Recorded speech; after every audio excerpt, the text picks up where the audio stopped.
Hello, ചിദംബരത്തിൻ്റെ ബാലൻ നല്ലൊരു cinema.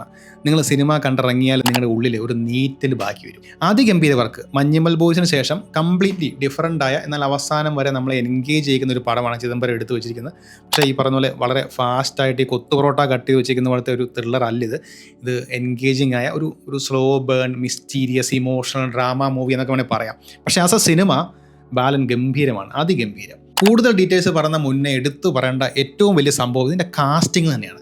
നമുക്കറിയാം ഗണപതിയാണ് casting, അതായത് ചിദംബരത്തിൻ്റെ അനിയൻ പുള്ളിയാണ് കാസ്റ്റിംഗ്. മഞ്ഞുമലും ഗണപതി തന്നെയായിരുന്നു. അതിൻ്റെ ഒരു ക്വാളിറ്റി സിനിമയിലെ ഓരോ റോളിലും കാണാനുണ്ട്. 2000 പേരെയൊക്കെ ഓഡീഷൻ നടത്തിയാണ് മെയിൻ റോളിലേക്ക് ആളെ എടുത്തതെന്നൊക്കെ പല ഇൻ്റർവ്യൂവിലും ചിദംബരം പറഞ്ഞപ്പോൾ അതൊക്കെ കുറച്ച് തള്ളുന്നതാണോ ഓവറാണോ ഈ ജയറാമൊക്കെ പറഞ്ഞ പോലെ എന്ന് തോന്നി. പക്ഷേ ഇത് പടം കണ്ടു കഴിയുമ്പം അതിനുള്ള ഒരാൾക്ക് പോലും പകരമായിട്ട് നമുക്ക് വേറെ ആൾ മതിയായിരുന്നു എന്നൊരു ഫീല് ആർക്കും തോന്നില്ല. അത്രയ്ക്ക് ആപ്റ്റാണ്. ഉറപ്പായിട്ടും ഇത്തവണ കുറച്ച് അവാർഡ് ബാലൻ തൂക്കിയിരിക്കും, ഒരു സംശയമില്ല. പ്രത്യേകിച്ച് ആ കുട്ടിയും അമ്മയും ആദിശേഷനും ഫർസാന പാടുന്നെങ്കിലും അന്യായ പെർഫോമൻസ്. പുറം ലോകത്തുനിന്ന് ഓടി കളിക്കുന്ന ഒരു അമ്മയുടെയും മകൻ്റെയും കഥയാണത്. ഓരോ പുതിയ സ്ഥലത്തെത്തുമ്പോഴും അവർക്കൊരു പുതിയ കഥകൾ വേണം, പുതിയ ഐഡൻറ്റിറ്റി വേണം.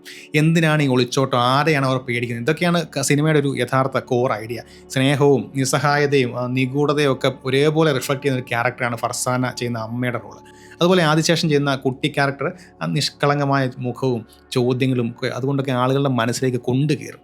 രോമാഞ്ചവും ആവേശവും ഒക്കെ എഴുതിയ ജിത്തു മാധവനാണ് ഇത് ചെയ്തു വെച്ചിരിക്കുന്നതെന്ന് ഓർക്കുമ്പോൾ നമുക്ക്, അതായത് എഴുതി വെച്ച് സിനിമ എഴുതിയതെന്ന് ഓർക്കുമ്പോൾ നമുക്ക് വണ്ടടിക്കും. കാരണം അത് ടോട്ടലി ഡിഫറൻ്റ് ആണ്, വേറൊരു ജോണർ. അതുപോലെ ലാൽ ജൂനിയർ, ജീൻ പോൾ ലാലിലെ ഒരു നടനെ ശരിക്കും ഉപയോഗിച്ചൊരു സിനിമയാണ്. ഇതിന് മുന്നേ ഉള്ള പടങ്ങൾ പോലല്ല.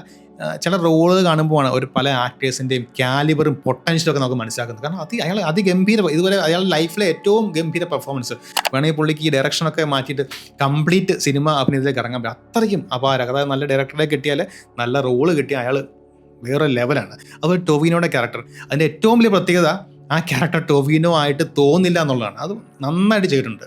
പിന്നെ പ്രേമലുള്ള ഡയറക്ടർ ഗിരീഷ് ഷേഡി ഉണ്ട്. അതുപോലെ ബീന ആൻ്റണി, പിന്നെ ഒരു അമ്മച്ചി കഥാപാത്രമുണ്ട്, ഡോളി ജൂൺ എന്ന് പറഞ്ഞ സ്ത്രീയാണ്. നല്ല നന്നായിട്ട് ആ ക്യാരക്ടറും കൊള്ളാം, അവരുടെ അഭിനയം കൊള്ളാം. ചുരുക്കി പറഞ്ഞാൽ മുന്നേ പറഞ്ഞ പെർഫെക്റ്റ് കാസ്റ്റിംഗ് എന്ന ഒറ്റ വാക്കിൽ എല്ലാവരുടെയും പെർഫോമൻസ് കണ്ടാൽ മനസ്സിലാവും. പടത്തിൻ്റെ ട്രീറ്റ്മെൻറ്റ് മഞ്ഞുമൽ ബോയ്സ് പോലെയേ അല്ല, തിരക്കിട്ട് കഥ പറഞ്ഞു പോകുന്ന രീതിയല്ല. ഇതിലിങ്ങനെ വളരെ പതുക്കെ ഓരോ ഫ്രെയിമിലും കഥയുടെ ഒരു ആംബിയൻസ് ക്രിയേറ്റ് ചെയ്താണ് മുന്നോട്ട് പോകുന്നത്. അതുകൊണ്ട് തന്നെ ഒരു ക്യാരക്ടറിൻ്റെ ഉള്ളിലെ ഒരു റിയൽ ഫീല്, അവിടെ ശരിക്കുള്ള മാനസികാവസ്ഥ നമുക്ക് അതിൻ്റെ ഒറിജിനൽ ഡെപ്ത് തന്നെ മനസ്സിലാവും. ഓരോ ഷോട്ടും ഗംഭീരമാണ്. നമ്മുടെയൊക്കെ ഓർമ്മയിലൊക്കെ കാണുന്ന പോലുള്ള ചില ഫീല് തരുന്ന അങ്ങനത്തെ ചില ഷോട്ടൊക്കെ ഉണ്ട്. ഈ ഒരു മിസ്റ്റീരിയസ് ഗ്ലൂമി ഫീല് സെറ്റ് ചെയ്യാൻ സഹായിച്ച 2 പേരാണ് ഷൈജു ഖാലിദും സുശിൽ ശ്യാമും. കാരണം വയനാട് പോലെയുള്ള ലൊക്കേഷനിൽ പലപ്പോഴും നമ്മൾ സിനിമയെ സ്ഥിരമായിട്ട് കണ്ടിട്ടില്ലാത്ത, എന്നാൽ നമുക്ക് നന്നായി കണക്ട് ചെയ്യുന്ന ഫ്രെയിമുകളാണ് ഷൈജു എടുത്ത് വെച്ചിരിക്കുന്നത്. ചുരുക്കി പറഞ്ഞാൽ ഓരോ ഫ്രെയിമും ഒരു ക്യാരക്ടറാണ്. ആ ഫ്രെയിമുകൾക്ക് ചേരുന്ന ബാക്ക്ഗ്രൗണ്ട് സ്കോറും മ്യൂസിക്കാണ് പടത്തിൻ്റെ ഒരു ലൈഫ് ലൈൻ. അതായത് സീനിയർ പ്രഷർ വരുമ്പോൾ നമുക്ക് ആ ബാക്ക്ഗ്രൗണ്ട് സ്കോർ നമ്മോട് പറയും.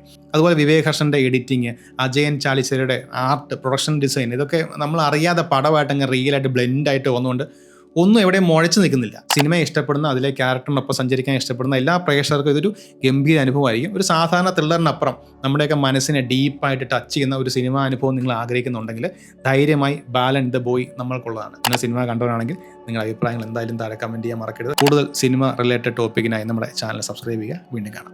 Thank you.